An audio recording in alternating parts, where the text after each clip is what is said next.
So strap in and get ready. The leaders in AFL SuperCoach are incoming, helping you win your leagues and climb up the rankings. You're now listening to the Insight AFL Show with your hosts, Big Horse and Skitty.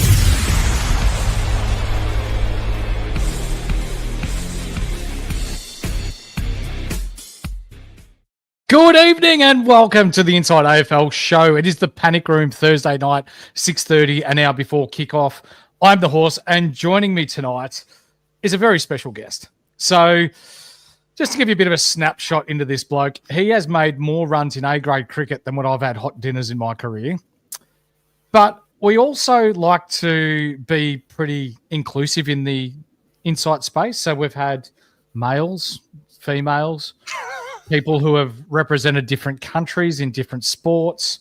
Today, we're ticking off. Yep, that's right. We've ticked off the Carlton supporter base here tonight. It's Rowdy. Webby, how are you? Good, mate. Good. Nice to be able to get in on this little Essendon bias podcast and have a bit to say about him. Only good things, right? Oh, absolutely. Yeah, no, nothing mean. Yeah, good. Because I was about to say, mate, I know exactly where the mute button is. So you've been a fan for a little while, mate. Like we played golf a couple of weeks ago and talking footy, and you went within a bee's dick of nailing a hole in one there. Yeah, that was obviously a nice feeling. Just be able to watch it, and we all thought maybe, but no. Hopefully, there's one day. Yeah, one day. We're jumping around a little bit. We've got a bit excited. Yeah, a little bit excited, wasn't it? Yeah, a little tap in birdie. How freaking cold it was too. Yeah, that's true. I won't say it was a tap in birdie. We should have made him putt it, but anyway. Ladies and gentlemen, we are here because it is round 14 of the AFL season. There's plenty to get through on this panic round this evening. Yep, you heard it. Hustwaite, he's in. Bailey Smith, he's in. Finn Callaghan, he's in. There's plenty going on. So before we kick off, like, subscribe, and press a little bell down below. We call it being the triple banger. But also, if you listen to us on audio, give us that 5-star review. It helps get us out into the ears of like-minded, banter-minded, SuperCoach-minded people. So for tonight, we're just going to get straight into the duck's guts of it. And our show is brought to you by the Standard Squeeze, who are helping you drink responsibly and conveniently. Use the promo code IFS2025 to get yourself 15% off everything in store. Now, Rowdy, let's kick it off, mate. Tonight, we got the Saints versus the Doggies. And are you one of those people that held on to Jackson McRae? Yeah, I certainly did. Him and the Horny one, obviously, just would have loved to have had a few more trades. But in hindsight now, obviously, it come off. We weren't sure with, obviously, a punch at lung. You never know the severity of that sort of stuff. So thankfully, it's only been a couple of weeks. And obviously, we'll get to Horny one later. But yeah, definitely held him. What about yourself? Yeah, traded him off. So when he got hurt, and this is a bit of a decision that divided the community, and like you can make an argument for both sides, but for me, he turned into, who did he turn into for me? He turned into Max Holmes for me and Jack Sinclair. So it was an upgrade there. I used him or his money to get into both of them. But when we're talking Jack McRae, he had some bumper scores. So there was one, I think, 147 or something in there. But in 4 of his last 6 games, he was scoring in the 70s. And if you're looking at a top-line F6, you probably want more out of your F6 than that. But as we've seen in previous weeks, mate, your Chad Warners and these sorts of players have been shitting the bed a little bit, haven't they? Yeah, Chad Warners, Isaac Rankin, who's obviously gone a bit more forward now with Crouch going out. They've brought Berry in, etc. Sharing that around a bit more, obviously. With J-Mac, with those couple of the games, obviously watch a fair bit of footy, and he has copped a bit of attention a couple of those games, and everyone's susceptible to a tag. So that's right. For those that are in the chat, g'day, how are you? We will get to your comments as we go as well. Frankie, Yaron, how are you, legends? IJ, I can see you in the chat, mate. I will get to you shortly as well, mate. But Mateus Philippou is injured again, and there's a little whisper getting around, Rowdy, that it may be season ending for him. Yeah, well, it's gone from a week, hadn't it, to TBC, I think, on the injury report. You feel for him because even the 2 games that you sort of got to see snippets, you can see the class, you see his poise, and he's one of the very few for St Kilda when going forward. He actually did lower his eyes a bit and stuff like that. So. Yeah, that's right. He's a bit of class that St Kilda need going through the middle there. He adds a bit of X factor. You know, you got your Jack Steels and your who else have you got through there? Windhager when he does go through there. You got McRae. They're all sort of a bit the same, but Philippou adds he adds a bit of X factor. But Boxall omitted again. It's just unreal for him, and he's actually made way for me this week because we'll talk about who's actually stayed in my team this week thanks to selection. But for the Doggies, mate, big, slong Sam Darcy is back in for the Doggies after what appeared to be a season-ending knee. Great to see him back. Hines is back. We know that he's going to be the sub tonight. Ryan Gardner, who played like Doc's breakfast, is out, and Harms is out as well. With James Harms out, Rowdy, who do you think that benefits the most? I genuinely think Treloar got through the game. I think he'll get a bit more go time through there. Obviously, Liver playing off halfback last week, and I read something today about not just being a flash in the pan, and Bevo thinking that they need to find another string to his bow because he can't just be this contested beast. Well, he's done it for 15 years. What's another 12 weeks potentially for him? Why? I'm with you, mate. Why take a player away from what they do best? Why take him from his one wood and put him on his pitching wedge? Yeah. Yep. Unreal, isn't it? Yeah, it's ridiculous. But you know, anyway, Bevo. Yeah, that's right. We'll go through the side here. Nothing really too unexpected here. Isaiah Wanganeen-Malera, he's going to be a hot topic the next couple of weeks. Jack Sinclair in the middle there. Toby Travaglia that have held on to him. He's on a wing. But we know that we don't really pay much attention to team sheets. Who are you thinking? So we know Cooper Hines is going to be sub for the Doggies tonight, mate. Who do you think it's going to be for the Doggies? For the Saints. I think it's Carroll in it. I think Maxie Hall's been playing well. He's showed a fair bit off half forward, and him or Stocker. You know what? You're right. It's Carroll. Just got a message to say it's Carroll. Yeah. So left Carlton to get a chance, and he just sticks in the same spot as he did at Carlton. So Carlton rejects. Yeah. Who you got winning tonight? The Dogs. I think the Dogs. I think especially after last week, they'll bounce back big. Yeah, I think you're right, mate. Hawthorn versus Adelaide down at Tassie, and a couple of massive ins for the Hawthorn Footy Club. It's Nick Watson, the 3'7" only man that's taller than Deadly, is in, and the pencil Henry Hustwaite is back in for those that held on to him for forever and a day. Warple is out. Finn McGuinness has been omitted. In for the Crow Eaters, it is Lachlan Murphy with James Peatling getting a week for that tackle that he did last week. Are you one that held on to the pencil? I did not. I traded him for a pen, something that actually worked. But, right. Yeah, I wish I did now. Obviously, there's plenty of dead rookies, and it's just a lottery on who you sort of try and cash in for 70, 80K, and he was one of them. Oh, it's unreal, isn't it? Yeah. So sometimes it's luck, sometimes it's educated, but definitely in this case, when you see the likes of Cam McKenzie and these sorts of players that are still missing, it almost feels a little lucky that we're going to create, for those that held, a little bit more cash out of him. Yeah, 100%. So we go through too. Just Warple and Peatling. I'm just trying to work out on a scale of 1 to 3, who's got the best and worst out of Warple, Peatling, and Deadly for mustaches? Oh, Deadly's top. Unreal. This is his show as well. He's off doing what he wants to do tonight and left us to pick up his pieces, but that's okay. Hopefully he pays me one day. It's going to be cold, like really cold tomorrow night. It's going to get down to -2 in Launceston, apparently. Who do you see winning this one?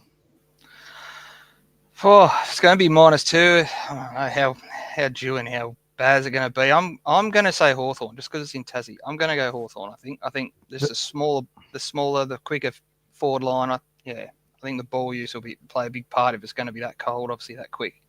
Yeah, they've got a bit of form down there, don't they? They're quite good absolutely. In Tassie. Subs for this game. I'm looking through the interchange here because, as we can see, in the middle of the ground, the pencil is named dead set bang in the middle of the ground. Does that mean he's not going to be sub? Not necessarily, because we've seen once this year that someone from on ground has been the sub. But to me, it looks like it's going to come from the bench. And shit, would you say would you say CJ and Luke Pedler maybe?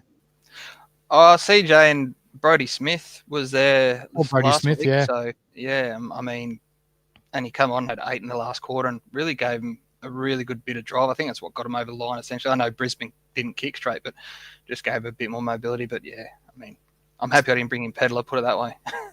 Yeah, 100%. He looked like such a good in, and, yeah he shit the bed, didn't he? Yeah. Let's move on to Brisbane versus GWS at the Gabba in Brisbane.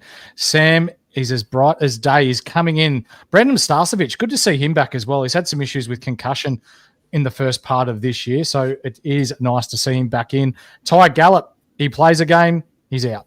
Omitted. Devon Robertson, he's done fuck all, he's out as well. In for GWS, a couple of good ins here. Finn Callaghan. So he started the season off like an absolute trailblazer. Went quiet for a little bit, but then started to really hit form before he hurt his shoulder. He's back, and Harry Rowston is back. Jacob Weir omitted. Toby McMullen omitted as well.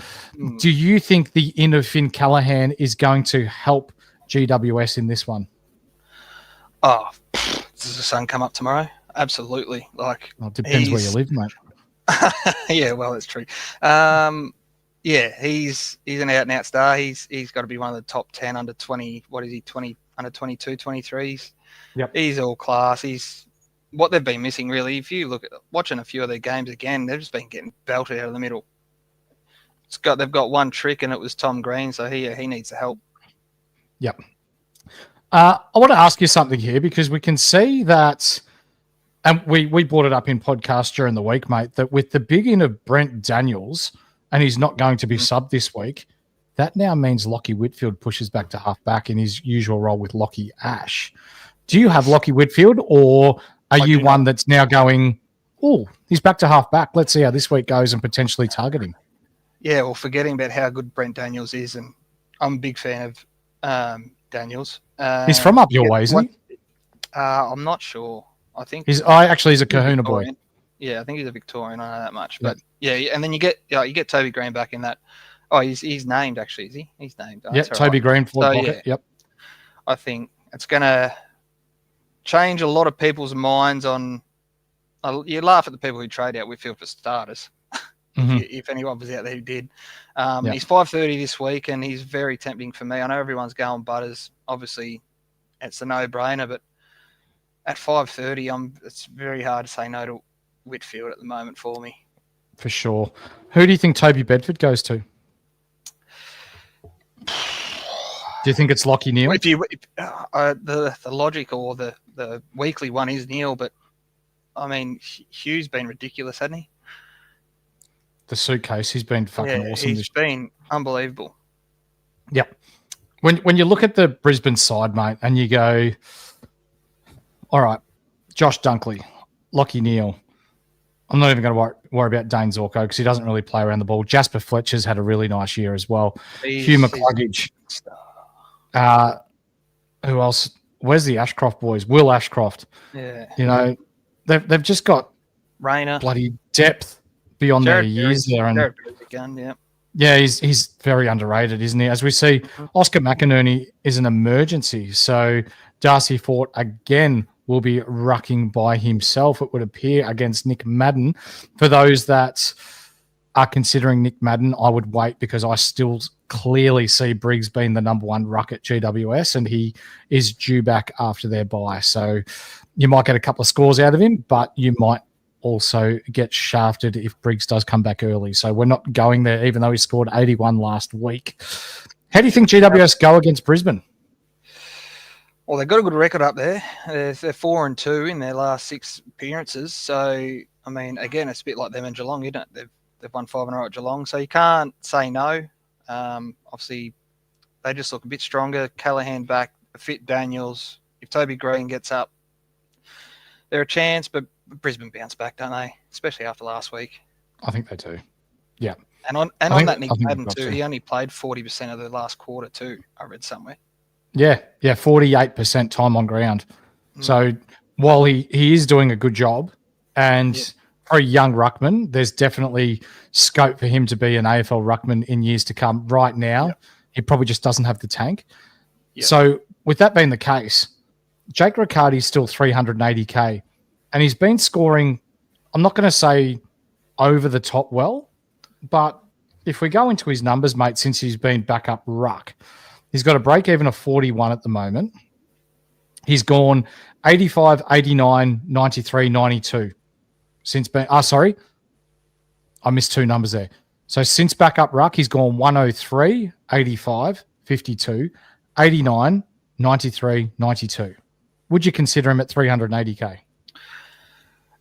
It's not for me, but yeah, you wouldn't talk anyone out of it. I mean, it's probably the time of the year, isn't it? People, if you run on low on trades and you need a flex or just want a pod in your, if you play league, if you play overall, if you need someone that could potentially get up and you can straight swap, it's not a bad one. Yeah, he's got the role. Yeah, he's Jimmy Ricard. He's got the role. There's no doubting that he's got the role, but we'll get into some more that we think around at about that price. It may be better to bring in for you at home this week. Let's get onto the team you love so much, and that's the Essendon Footy Club playing Geelong.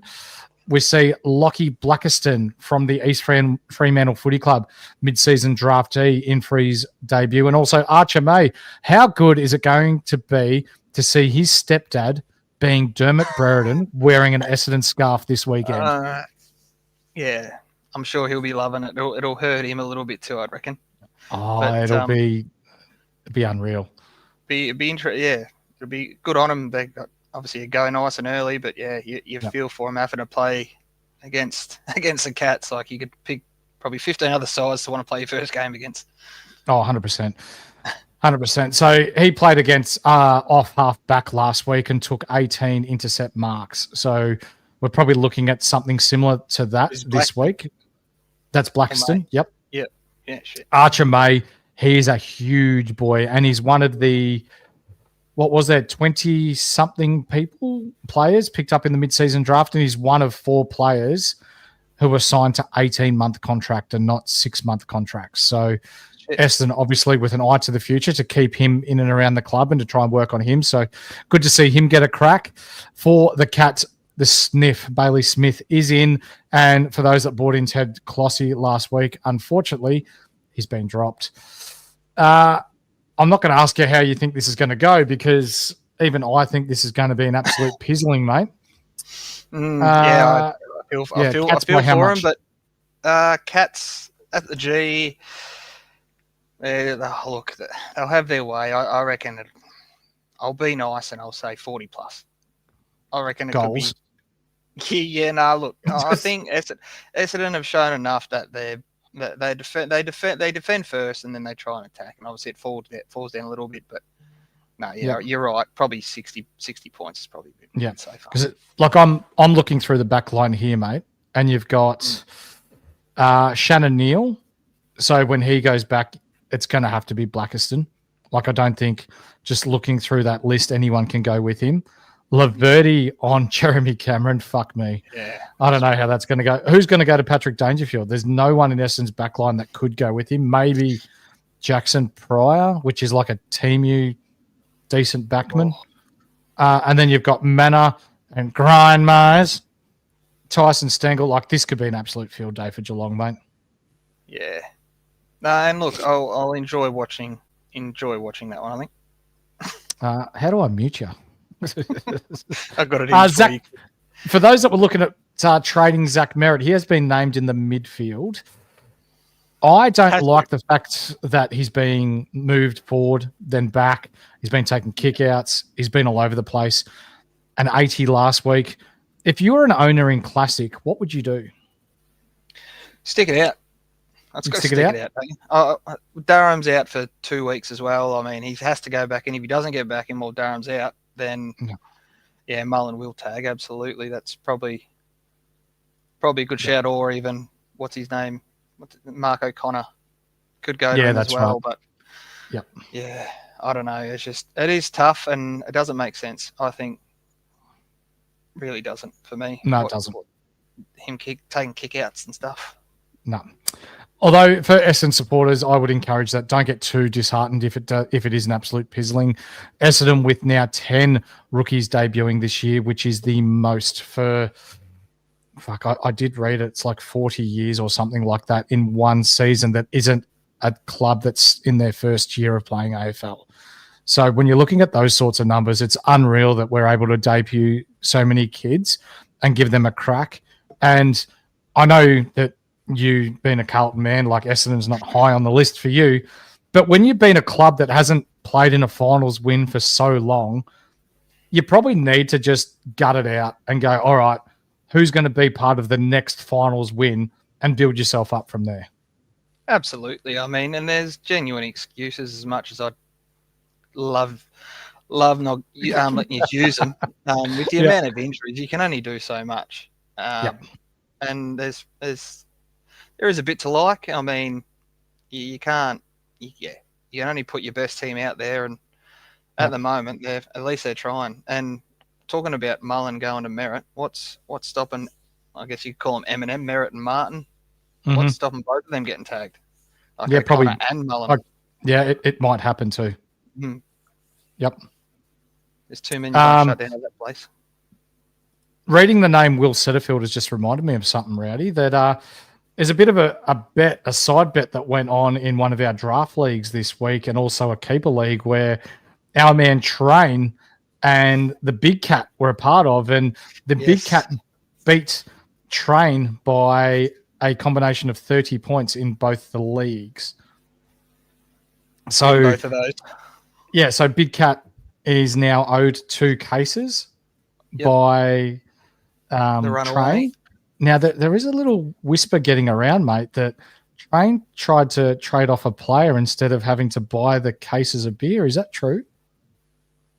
News to me. Yeah. It sounds like an Essendon supporter thing to do. Tried to pay off his debt by trading players. That's incredible. I've heard it all now. That's We're going to have to hit him. We're going to have to hit him up. 50 out of the till at the Trots Train, you'll be right. Yeah, that's right. North Melbourne versus it is.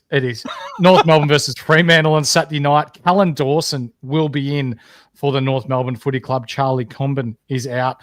Fremantle again failing to provide a team list at this stage of the week, which is weak as piss be better. How do you see this one going? So even though it's a North Melbourne home game, mate, this is the second game that North Melbourne have in Perth as a home game. So they sold 2 home games to play in Perth for $2.5 million. I don't understand it. If they want to play somewhere else, they could have just saved Tasmania the hassle and moved down there. Squiddy's going to be happy with you. Sorry, North supporters. Sorry, Squiddy, you'd have to move to Tassie. But I mean, is it $2.5 million? Like, how much is your club struggling to have to do that? Yeah. Yeah, whether it's about we don't know. Yeah, we don't know. Whether it is. Yeah. When we see this side here, Luke Jackson, number 1 ruck. So he's been in unbelievable form so far this year. Sean Darcy's on the bench. He's 610-ish K right now. Are you interested in Jackson at all? Oh, absolutely. If I could afford him, I'd 100% slap him straight into me flex or me forward. Oh, he has the best role in footy. Oh, when he's not playing ruck, he's playing midfield, like at 6'6" or whatever. It's incredible to watch. Oh, how many players do you know that have ever been first choice ruck, and then when they're resting from the ruck, they're playing ruck rover? Oh, no one really, but the only closest thing we've probably seen is Blitzarves. Yeah. Yep, and he shits all over Blitzarves when we're talking ability-wise. Oh, yeah. Like, Blitzarves is an unreal runner, and he's an athlete. Yeah. But when you're talking, I just love the way Jackson goes about it. Big fan. Shit, yeah. Although for North Melbourne supporters, there's some excitement for what's to come in the years to come.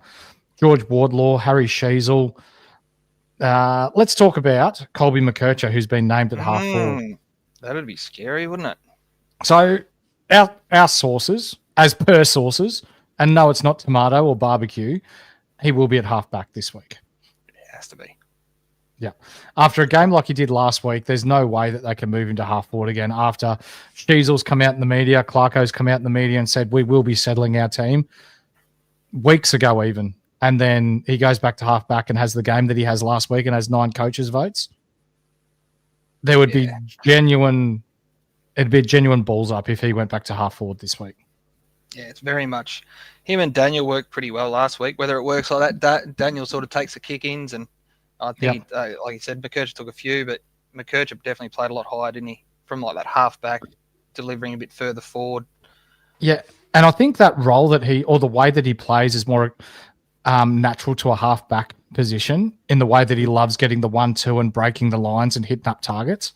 Whereas doing it up forward, he's sort of restricted in what he can do. Whereas if he's down back, he's got that license to take the game on. Yeah. So we were going through some stats off air before we jumped on, mate, when we're talking McKercher. And if he gets just one kick out, he averages 104 SuperCoach points per game. If he gets 7 or more, he averages 109. And if he gets 10 or more kickouts, which has happened in 4 games, he averages 122 SuperCoach points per game. Thanks to Dossie Kenny for those numbers. Is it those 120s? Are those 4 games he took 10 plus? Were they the 4 games he's played West Coast and Richmond the last 2 years? No, it's not. That's all right then. Yeah. So seeing Colby McKercher named at half forward, would that be enough to scare you, or would you just back in what the coaches and Sheasels come out and said? No, I don't think so. I think I'm still genuinely considering it. I think it'd give me my 22, and I have 7 trades left with 22 players and 3 or maybe 4 rookies still, or definitely 3 rookies still playing. So I'd be pretty happy with that spot. Yeah, you got to take a risk somewhere. How much is Freo going to win this one by? I'm going to say, it depends which Freo turns up, but I'll say 5 goals. 5 goals or more. Shea Bolton will tear him a new one, I think. He'll kick 3 and have 25. It's good that I've actually got you on here because we spoke about Shea Bolton, 12 months ago. And he was priced about 420K, and like we're at the pub having a beer and we're like, we should be bringing him in. And then he shit the bed with Richmond. Yeah. This year, you fast forward 12 months, he got to 400K again or 420K. But it's gone the other way now. It's almost like he's enjoying footy again and he's playing in a team that's decent. He's getting his midfield minutes. I thankfully could put me heart away and use me head there, and I bought him in at 519K or whatever he got to, so 419K, so I'm happy with that. Kizza, I'm with you, mate. I think Simpkin will go to half forward, Foss will go to a wing, and Kirch will be half back. He looked really good last week, Foss. Yeah, up on a wing, it sort of gave him a little bit more license just to run. He's more of an athlete at the moment. His footy smarts will come. Yeah, he's a big boy. Port Adelaide versus Melbourne. We've got Manny Liddy, who will be the first player that I can remember that's going to represent the leg sleeve. Rowdy. I don't think I've ever seen one in an actual game. I didn't think you're allowed to wear them.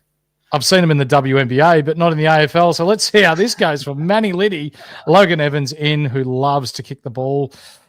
He had a game last year where he had, I think it was 21 kicks and 0 handballs. So if you're looking for kicks markets, there's your man. Jordan Sweet is in as well. So they're looking to double the combo on Maxi Gawn. Jason Horne-Francis. Yeah, that's right. Gawn still go 200. Jason Horne-Francis, better known as Pickles on the Insight Network, is in. Jeremy Finlayson has been omitted, and for good reason. For Melbourne, Jack Viney, Harry Sharp, Tom McDonald in.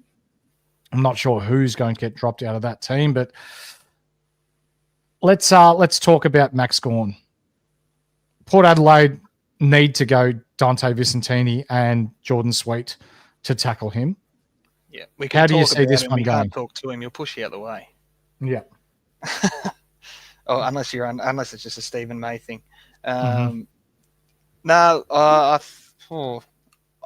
say Melbourne.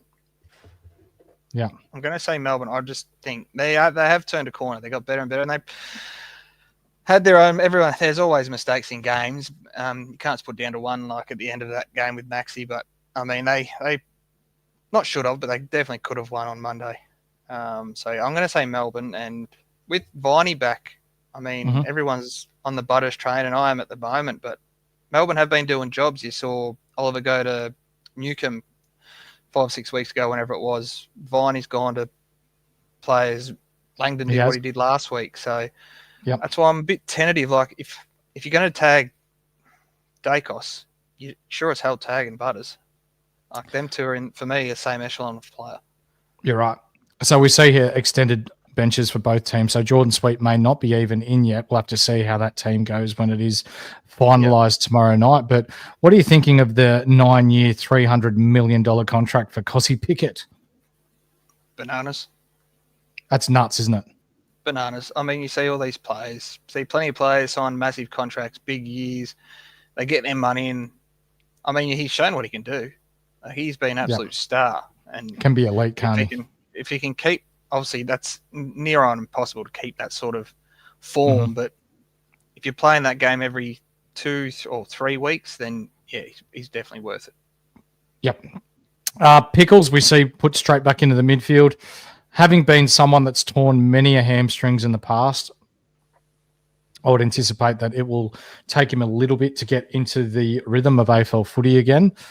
Him being still young, he should be pretty right once he gets his fitness base back to where it should be for an AFL footballer. Christian Petracca, he's just a safe play. I can't knock if you want to pick him if you haven't yet. If you've got him, you've done well to get him when he bottomed out at about 470K. Jake Bowie's been a little underrated this year, though. He has, absolutely. The only thing now is, I think it's a bit evident. I didn't look at his scores, but if you got him up, I reckon since Lever's come back, they've just slid down a little bit. I don't know if it's a Lever thing or not, but I know last week he didn't have a whole lot of the ball. Yep. Lever's been back for 2 weeks and he's gone 80 and 80. There you go. You're spot on. Yeah. So I don't see how it impacts him, but obviously it has it somewhat. So maybe. Who's got a better mustache, Lever or Deadly? Oh God, nah, I can't give Deadly that one. Yeah, okay. And while we're talking about shit blokes, Stephen May, fuck me. Yeah, God, ordinary. But again, we don't know what was said. Obviously, it's the heat of the moment. It's not a time to go up to your captain who's carried your club. Yeah, yeah, is the face of everything. Like someone said on one of the 55 footy shows there are now during the week. Yep. And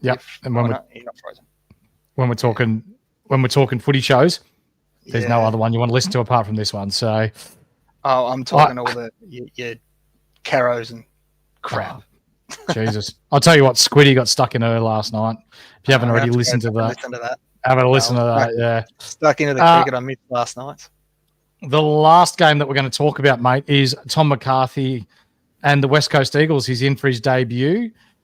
Whether he's to be sub yet or not is remained to be seen. Versus Carlton, your boys. Tom McCarthy, Bailey Williams, Clay Hall, Noah Long have been named. Tom Cole is out injured. For Carlton, Corey Durden, Lewis Young, Jordan Boyd.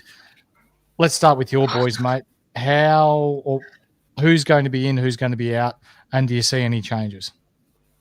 If Lewis Young is in, I quit. I can kick a ball better than him.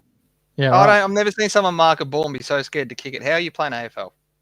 Honestly, surely that big Hudson O'Keefe last week showed a bit. I think I'd still be playing him in front of Lewis Young. But no, I don't see any changes after last week. I think that first quarter especially we showed a bit, but there's obviously a lot to work on. Doherty going to halfbacks got me interested again. But well, you picked him up off waivers in a draft league a couple of weeks ago, mate. Actually, yeah, I've held on to about 6 weeks. So in hopes this would happen. I've been talking to me mate Jonesy, who's in our SPL league and he's a Carlton man, and the only place Docky should be is halfback.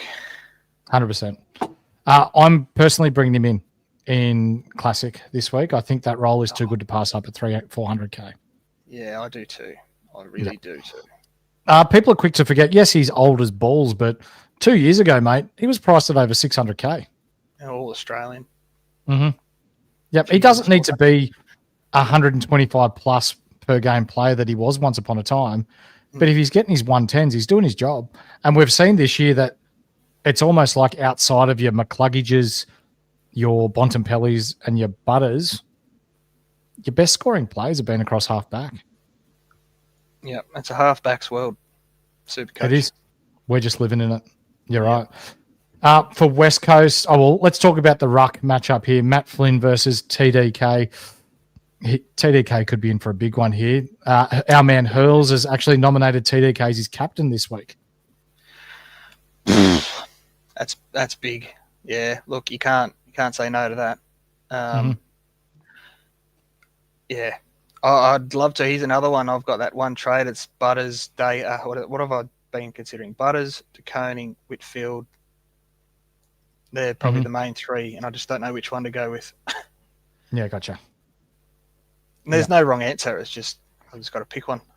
For those that held on to Adam Chera, they'd be happy too. He's just been that consistent scorer that's done nothing wrong all year. For those that bought in Sandy Brock when Jeremy McGovern went down, well done. He's made you some very nice cash. But someone that's gone under the radar a little bit, and you've spoken about him a little bit, is Nick Haynes. He's been averaging 90 since he came into your side. Yeah, so the my draft side, I got him in after round 3, I think it was, and been brilliant. Average 90, but unfortunately, I think I've just traded him this evening. So good luck to Nick, and hopefully he gets injured like he normally does, and it makes. Hopefully he shits the bed now. Yeah, and you've timed it well. Yeah. Ladies and gentlemen, that's going to do us for our teams tonight. We're going to get stuck into some questions. It's question time. Let's answer your questions for the week ahead. To start us off with, it's IJ Rowdy, and it's Pickles is like your ex. You know you shouldn't go there, but you always go back knowing that you're going to get hurt again. Yeah, absolutely. You know he's going to play a bit more forward because he's coming back. So if you held him, you're thinking, beauty, I've got a primo back. But like you said, it could take a few weeks. But if you trade him, you're obviously really laughing because if it doesn't go to plan, he could definitely be 400. For sure. Ben Ladner. G'day, boys. Love the show. First time. Keep it up. Thanks, my man. Appreciate it. Long time first up. Yep. McRae dropped off last few games. Will be under 500K. Can pick him up later if he plays well from here. I think you're right, Frankie. If he punches out a couple of hundreds in a row, you being a holder, you'll be happy with those hundreds. For those that sold, if he drops down to, say, your 460, he could be a nice little cheap pickup for the back end of the year. Yeah, 100%. Dashing. Hey, mate. Nice of you to join us again. Who should I buy with 118K? Already have Johnson and McCarthy. I probably wouldn't recommend anyone, to be honest with you. I wouldn't be buying anybody. No, I generally don't think there's anyone. I'm just having a look at just quickly at my side. 118K, there's just nothing there. Just hold the money. Unless you need it, I don't see why you'd bother spending it or trading it. Yeah, I probably wouldn't spend. I'd probably just hold on to it this week. I think if you're going to spend it this week, you're probably trying to force something that's not there. Yeah, 100%, because there's literally nothing there. You just got to probably just have a look at the trades you're doing and sort of try and rejig it so you don't have to bring in a donut. That's right. Unless you've got 6, unless you're one of these magicians or people who's been really lucky and got all the Sandy Brocks of the world, then pick a donut. For sure. As Kizza was saying, our Punters Club president, Simpkin will be half forward, Foss on the wing, Kirch half back. Clarko's just got to do it, doesn't he?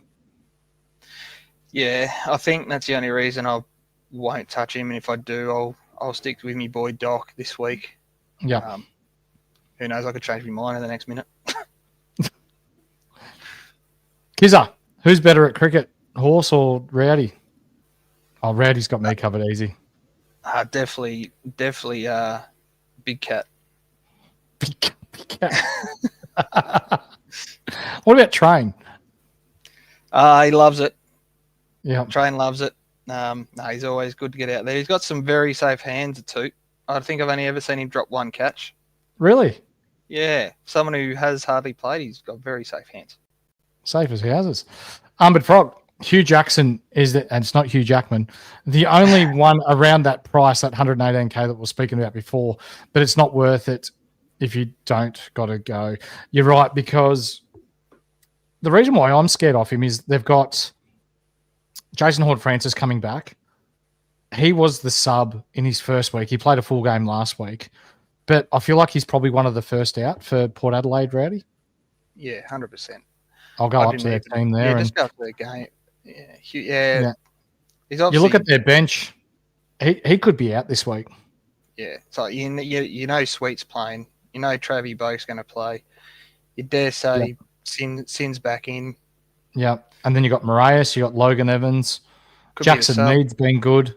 He's a good tagger when they need him to. Manny Liddy apparently has already been told he's playing, so he might not even be playing. Yeah. Pick the Manny, pick the leg sleeve. See how he goes if you need one. Who we got here? Corey, hey mate, who to VC, Smith or Clark? So who would you VC between Bailey Smith or Jordan Clark? I love Jordan Clark. He's one of my favourite players, and I started him thankfully. But Bailey Smith v Essendon, how can you say no? I mean, yes, he's got that hammy issue, but I think Setterfield's not going with him. No one at Essendon's going with him. He's not that sort of player Setterfield can go with. I'd be going Smith. Yep. And I'm going to bring up this one. Bergman, anyone? Yes. Would not say no to it. I've done it. Bullshit. I've done it. This week, I will tell you my trades right now. We didn't get the likes that we had last night to bring in Brian Myers. So this week, I am trading out. I'm trading out Dane Zorko. I'm trading out Ned Long.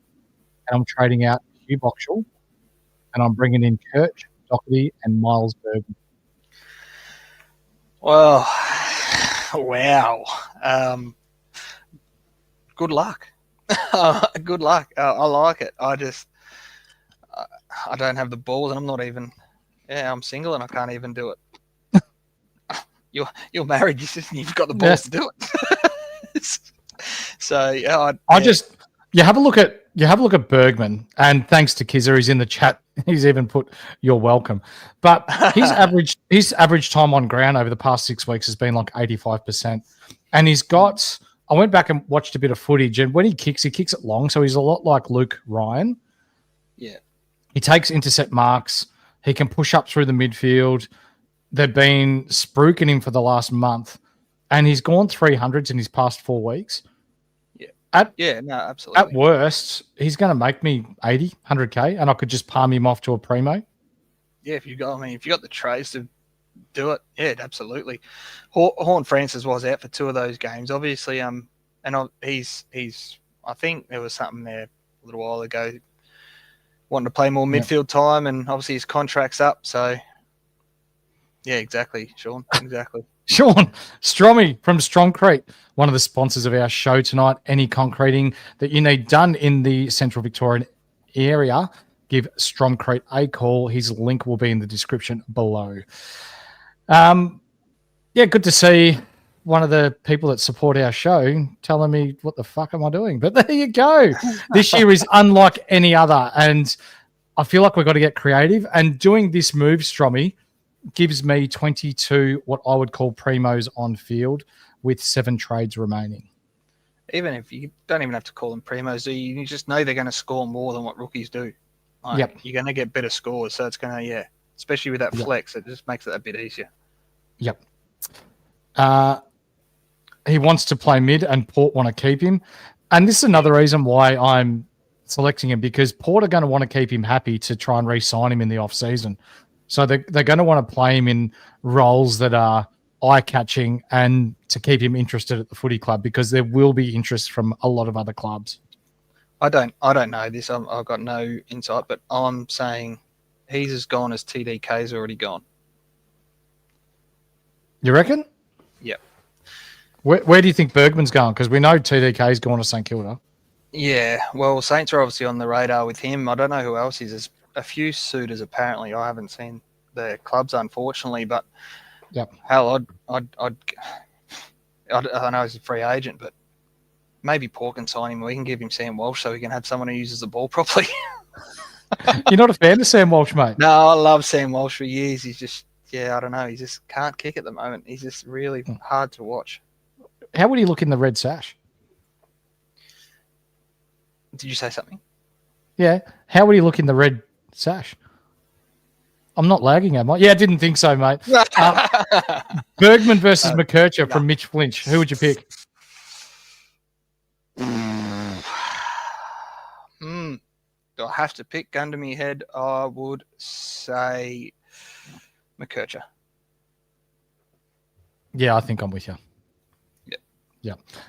And that's going to do us for the questions this evening. We want to try and wrap this up within 45 minutes, and we've just hit 45 minutes. So then you guys can get your SuperCoach trades ready for this week. So we've seen some pretty big ins this week. For those that held on to Hustwaite this long, we do have some cash generation coming out of the pencil. He is named on field as well, which is promising signs for the rookie. Rowdy, thank you for joining us, mate. This is your debut appearance. You've ripped the green vest off. You've outshone Train. You've done all right tonight. Thanks. Appreciate it. It's good fun. Yeah, it has been. Ladies and gentlemen, on the horse, this is Rowdy. As you know, we're all about breaking the stigma around mental health. So it's okay to not be okay, and it's not weak to speak. So if you do have those cloudy thoughts inside your head, if you're not having a good day, go for a walk, ring a friend, ring a family. There's some hotlines out there that you can contact as well. There's Lifeline, there's Beyond Blue. There's other agencies that you can reach out to that are free of charge to help get you through some dark times. So if you need someone to text, if you need someone to ring, I may be anonymous to you, but I'm happy to take a call. I'm happy to take a message if it means you being better tomorrow. You are the most important person in this world. Don't you forget that. I'm the horse. This has been Rowdy, and we'll catch you Sunday night for our review show. Catch you then.